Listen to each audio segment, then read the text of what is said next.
جس آیت کریمہ کی تلاوت کی ہے میں پہلے اس کا ترجمہ کر دیتا ہوں۔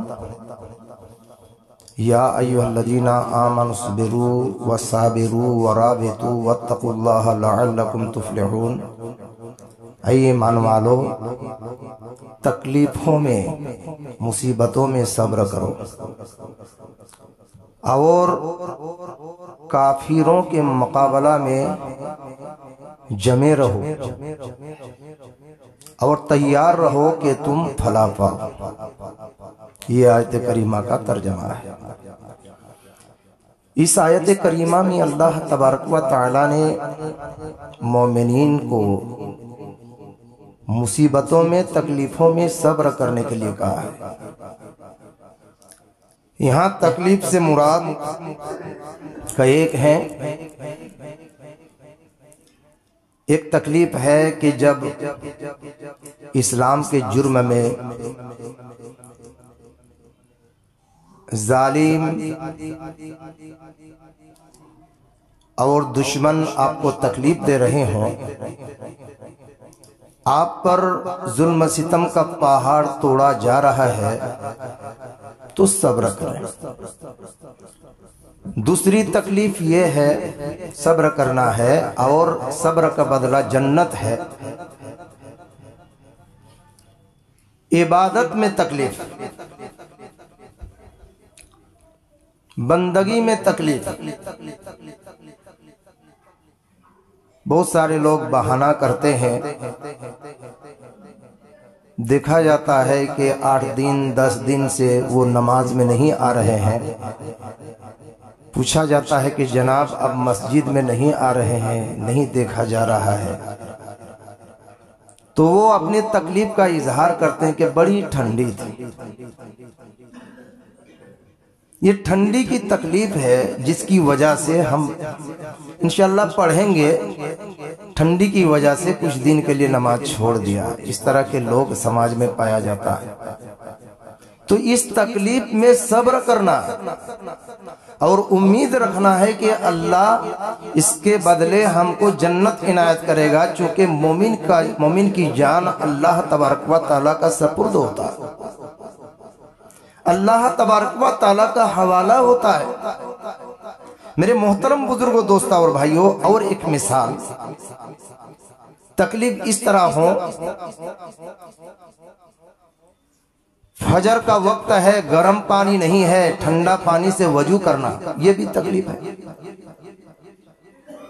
ایک مرتبہ اللہ کے نبی جناب محمد رسول اللہ صلی اللہ علیہ وسلم اعلان کیا، مسجد میں آئے اور کچھ لوگوں کو مسجد میں نہیں دیکھا، تو اللہ کے نبی نے فرمایا کہ مجھے تو لگتا ہے کہ میری جگہ پر کسی کو نماز پڑھانے کا حکم دوں، اور جو لوگ مسجد نماز پڑھنے نہیں آتے ہیں اس کے گھر میں آگ لگا دوں، اس کے گھر کو جلا دوں۔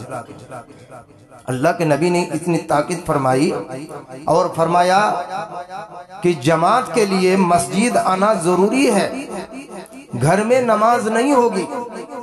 اگر کوئی مجبوری ہے، کوئی پریشانی ہے، مسجد آنے میں دشواری ہو رہی ہے، جیسے کہ کمر ٹوٹا ہوا ہے، پیر ٹوٹا ہوا ہے یا بیمار ہے، مسجد نہیں آ سکتے ہیں، تو مجبوری کے عالم میں گھر میں نماز پڑھ سکتے ہیں۔ یا تو بارش ہو رہی ہو، طوفان چل رہا ہے، تو گھر میں نماز پڑھ سکتے ہیں۔ یا تو راستے میں جان کا خطرہ ہے، گھر میں نماز پڑھ سکتے ہیں۔ میرے محترم، لیکن اگر کوئی دشواری نہیں ہے، کوئی پریشانی نہیں ہے، تو مسجد آنا ضروری ہے۔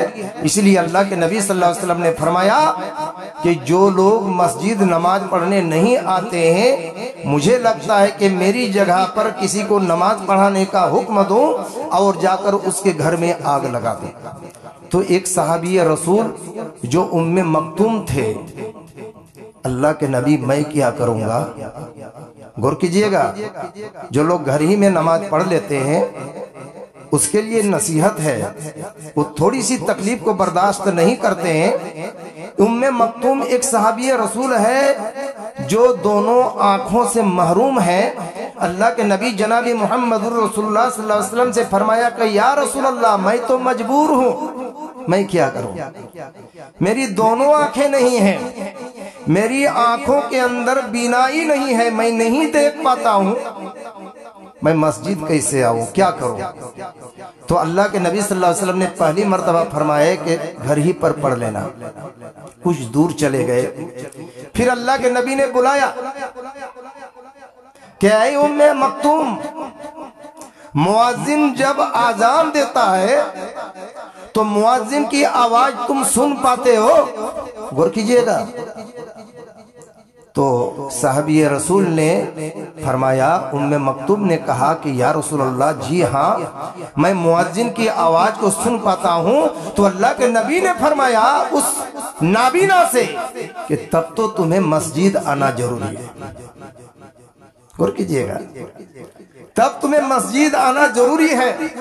ایک نابینا کو اللہ کے نبی کہتے ہیں جو دونوں آنکھوں سے محروم ہے، جس کی آنکھوں میں بینائی نہیں ہے، نہیں دیکھ پاتے ہیں، اس پر یہ قانون نافذ کرتا ہے کہ مسجد آنا ہی پڑے گا، جماعت کے ساتھ پڑھنا ہی پڑے گا۔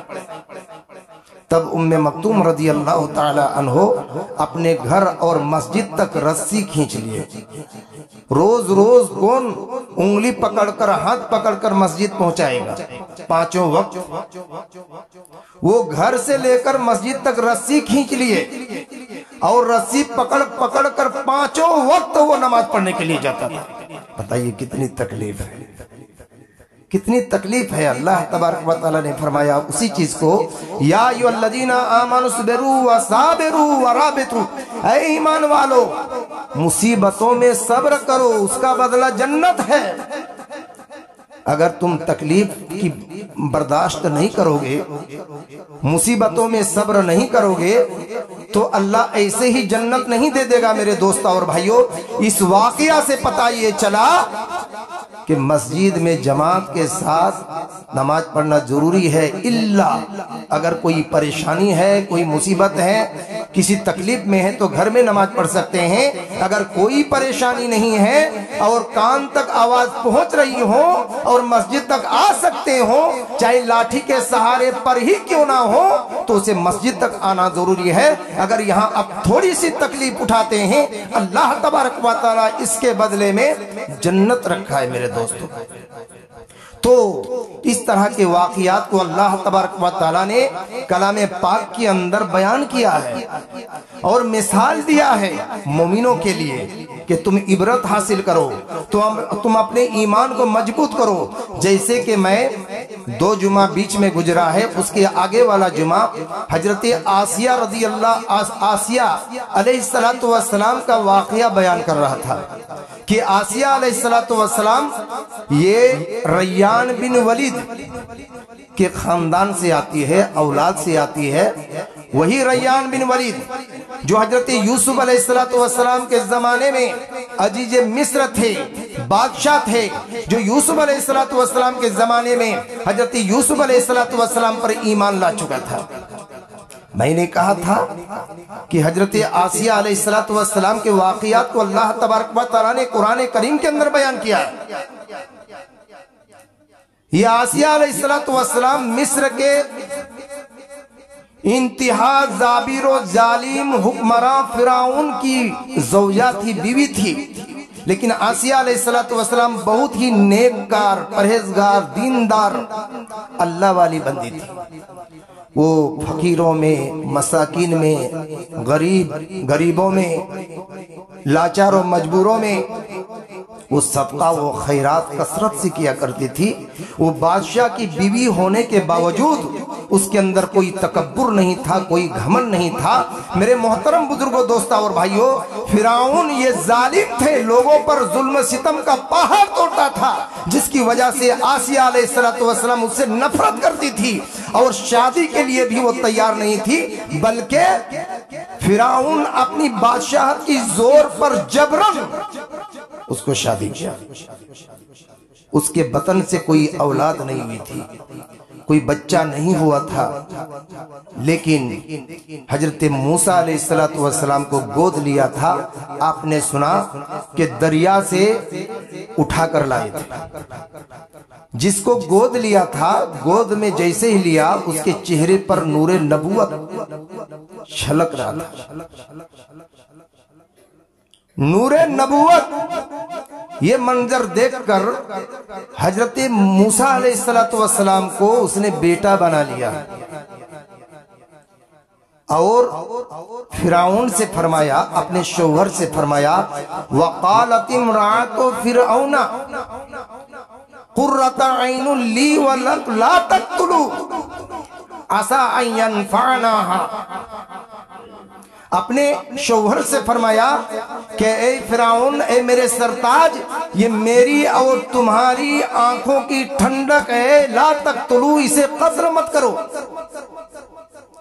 ہو سکے آئندہ چل کر یہ بچہ ہمارا بڑھاپا کا لاٹھی بنے گا، بڑھاپا کا سہارا بنے گا، بڑھاپا کا ٹھکانہ بنے گا، اس لیے اس کو تم بیٹا بنا لو، میری اور تمہاری آنکھوں کی ٹھنڈک ہے، اسے چھوڑ دو۔